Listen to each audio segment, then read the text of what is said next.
Greetings, welcome back to Southpaw RC, and tonight we've got something rather special. This is a vintage 25-year-old Traxxas TRX-3 Racing Pro version edition of a buggy. This has been sat in a box for probably 25 years in a shed. As you can see from if I zoom in on the front tyres, you can see they're pretty well shredded. That's just age. That's been because it's been sat in the box. I am going to restore it. It's got no electrics at all at the moment. So you can see it's got a really old style. Oh, let's not do that. It's got a really old style white fiberglass stroke carbon fiber chassis. The body is actually held on with the spoiler. Not a good design at all. Take off the top section there.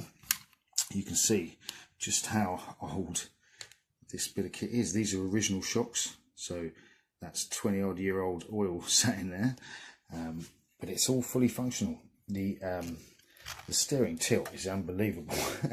Look at that.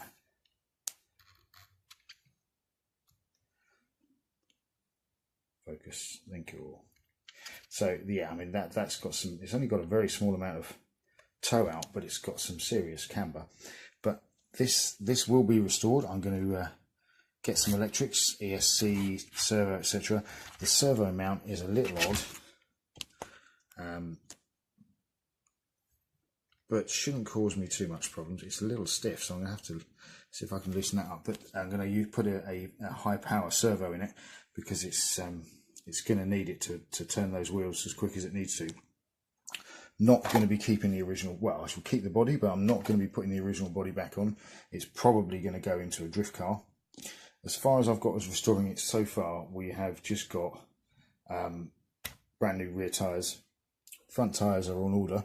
The rest of it is going to have to wait for now because it's not actually an essential thing. But yeah, keep an eye out for this TRX-3 rebuild. And if you've got any suggestions, etc., please, if you're an expert on vintage cars, put them in the comments below, and I will take every one of them on board. The only problems I've noticed that I might have, if you can see, if I spin the wheel, the central nut doesn't spin, which means the bearing is actually mounted into the wheel hub, not on a hub carrier. So not sure I'm going to be able to get some new wheels that actually do that. I might have to replace the hub carriers. That'll be a bit of a problem because then it won't be original, but that's might be the only option I've got. The rear ones are standard issue, so the nut turns when the wheel does. So that's pretty modern technology.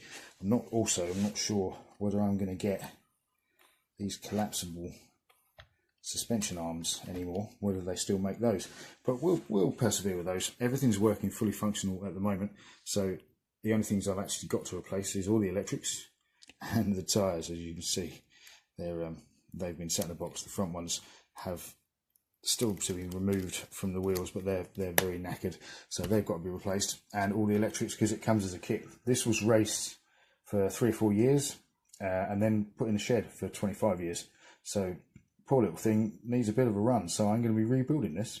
So join us for that one. It'll be a rebuilding series, hopefully. So join us for that one on Southpaw RC.